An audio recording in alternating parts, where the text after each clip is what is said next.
All right, guys, Shotty T here. We got another video. Um, yeah, just got back from vacation late last week, and it's been a lot of catching up to do, mostly at work. So work long hours. So now we're just trying to get back in the swing of things on this game. I did post a video early this week when I was just wrapping up. I did do a second part of it, but there were some edits and actually end up being kind of clunky. So I'm just going to do a re-recording on this one. And another thing that happened while I was out is that I've got a notification that I reached 5,000 subscribers. So I do appreciate you guys' support. Of course, the road is not finished because we're next milestone is to get to 10,000 and then go beyond and just keep growing the channel with all the subscribers that we have here. And I promise to keep delivering on that good content. And it's not going to be another vacation for at least a couple of more months. Memorial Day is probably the target vacation, so you're definitely going to get more content, more focus.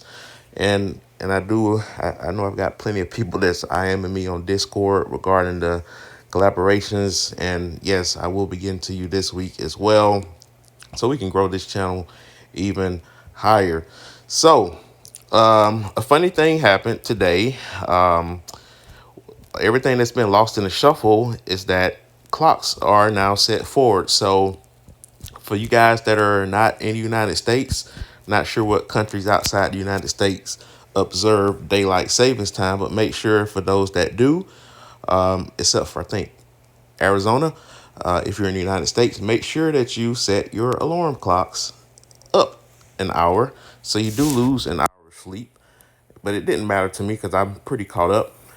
But it did mess me up when it comes to farming for day one versus, because reset is at 10 p.m. Eastern instead of 9 p.m. Eastern. And as you can see, I have harvests that are about to finish an hour before reset instead of at reset. So totally screwed up day one preparation for versus due to the time change. So, but nothing I can do about it now. I'm just going to let the harvest finish and then we'll just make up for it with just scoring big on day one, depending on who we face. All right. So we are in week 2 of the Spice Wars. So just to give you guys an idea, we are 2-0. We successfully defended we successfully attacked on Wednesday and we successfully defended it on Saturday. So this time we're going to be on defense on Wednesday and on the offense on Saturday, and then it's going to flip flop the other 4 weeks. So didn't get a chance to go over this in full detail. I gave like a brief overview when I first started vacation, but now we're just going to go into the dig in a little bit further. And now that the first 2 wars have taken place, I have more actually material to talk about too. So let's talk about what the Spice Wars are all about. So after the event begins, the Warzone faction determines attack and defense roles. The attack and defense role will switch over time, as you saw there. While the attacking side, when the attacking side wins the declaration of war, they can plunder a certain percentage of spices from the defending alliance. Each war declaration has 5 stages: declaration, invitation, preparation, war, and end of war. During the declaration, during this stage, R4 and above members can attack a faction's alliances, can declare war on alliance and defending faction. Only one alliance can be declared on at a time. Okay, you can only declare war on alliance within the defending faction that are in the same spice ranking group within your alliance. So we're going to talk about this once we get all of these 4 points here. Up to 3 alliances can declare war on one alliance at the same time. The war target can be changed anytime during the declaration stage. The final target at the end of the stage will become the war opponent. So you have a chance to flip-flop, especially if you got people that are double teaming, if you feel that you have to switch it up. So and then it becomes final before you get to the next stage. So the invitation stage, which is the next stage, if multiple alliances declare war on the defending alliance, R4 members of that defending alliance can invite other alliances from that same faction that have not been declared war upon to assist in defense. And it would be people within that same grouping once again, which we'll talk about. If three alliances declare war, the defending side can invite up to two alliances as defense partners.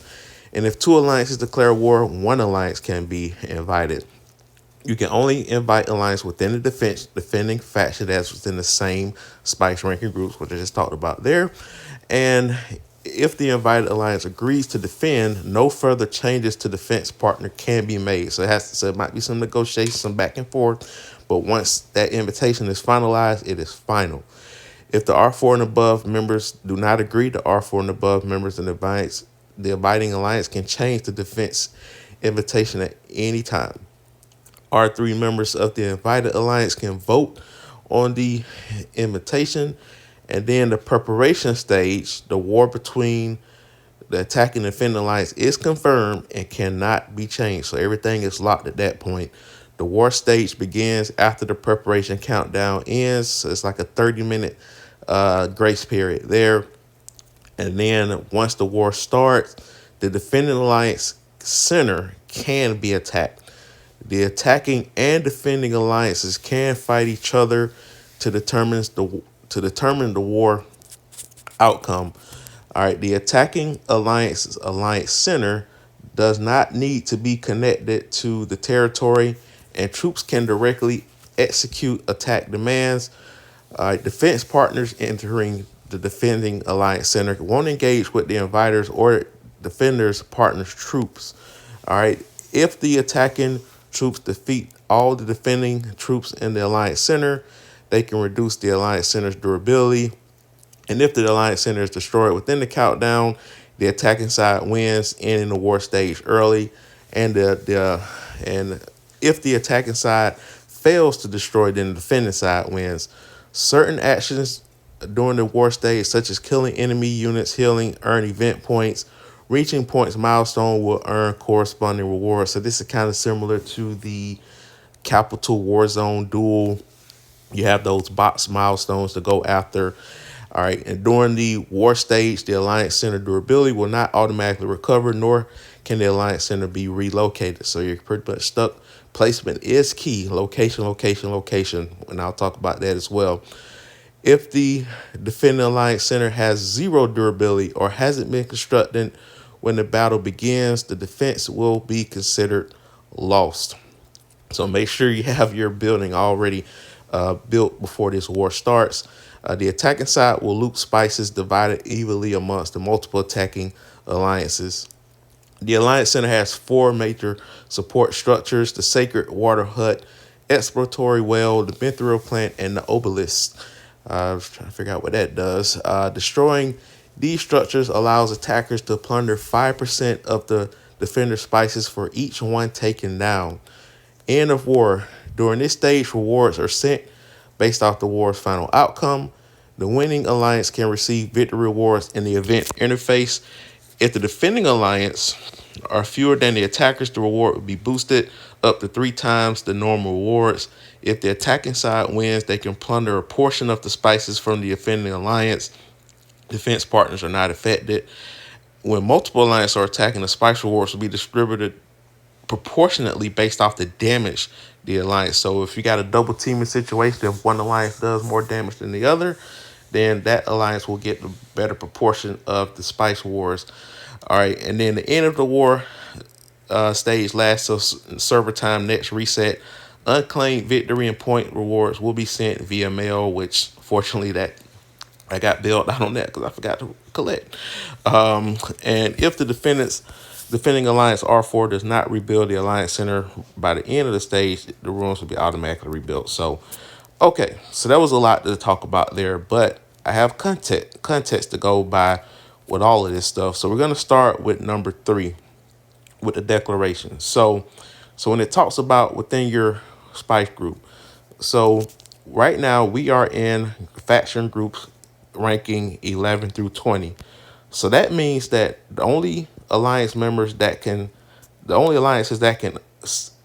declare war against us are people that are also within that same grouping on the other side. So that means 11 through 20, this upcoming war, these alliances and will have the ability to declare war on us. So And then vice versa, if we're on the attack, then we would have the ability to go after. So we don't have to worry about having mismatches by going against people like OUN or GDV. Like they will be able to go against people in the top 10 there. And as I mentioned before, Spice Wars is the final ranking was based off of where you are at the end of the season. So the spice that you accumulated up to Spice Wars pretty much gets you placed initially where you are. But if you accumulated too much spice, you will probably get targeted, which did happen quite a bit in one particular server.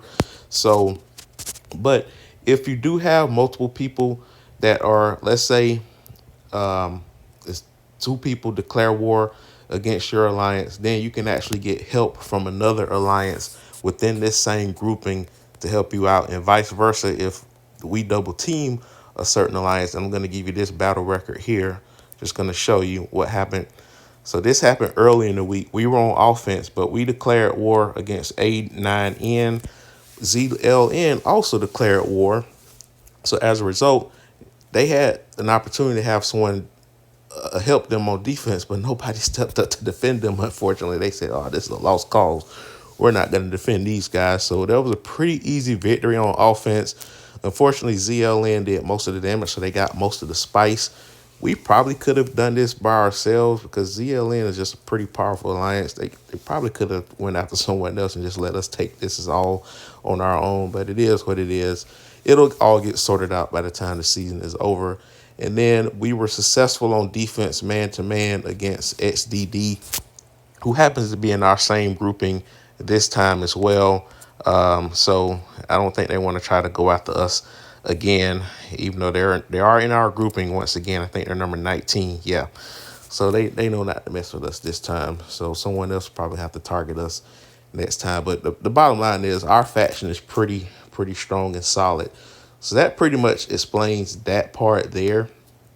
And then the other part of this here is the war status.